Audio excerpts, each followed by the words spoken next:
వనపర్తి కాంగ్రెస్ లో కల్లోలం రేపింది. కాంగ్రెస్ లో సీనియర్ నేతల అసంతృప్తి పర్వం కొనసాగుతుంది. వనపర్తి ఎమ్మెల్యే మేఘారెడ్డిపై కాంగ్రెస్ సీనియర్ నేత రాష్ట్ర ప్రణాళిక సంఘం ఉపాధ్యక్షుడు చిన్నారెడ్డి సంచలన వ్యాఖ్యలు చేశారు. వనపర్తి ఎమ్మెల్యే మేఘారెడ్డి డబ్బులు ఇచ్చి టికెట్ కొనుక్కున్నారని ఆరోపించారు. సోనియా గాంధీ తనకు టికెట్ ఇచ్చారని, డబ్బులు లేకపోతే మీరే ఖర్చు పెట్టి గెలిపించారని రేవంత్ రెడ్డికి చెప్పారని, అయితే మేఘారెడ్డి నుంచి డబ్బులు తీసుకుని అతనికి టికెట్ ఇచ్చారని సంచలన వ్యాఖ్యలు చేశారు. నియోజకవర్గంలో ప్రస్తుతం అభివృద్ధి పనులు ఆగిపోయాయని ఆరోపించారు.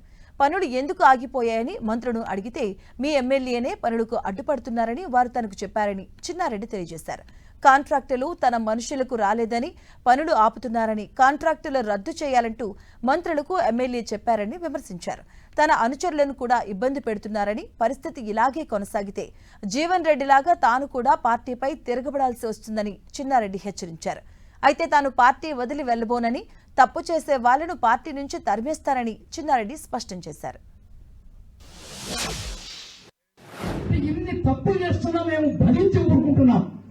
నేను భరించకుంటే ఇంకో జీవన్ రెడ్డి కావాల్సి వస్తుంది. నేను భరించకుంటే ఇంకో జీవన్ రెడ్డి కావాల్సి వస్తుంది.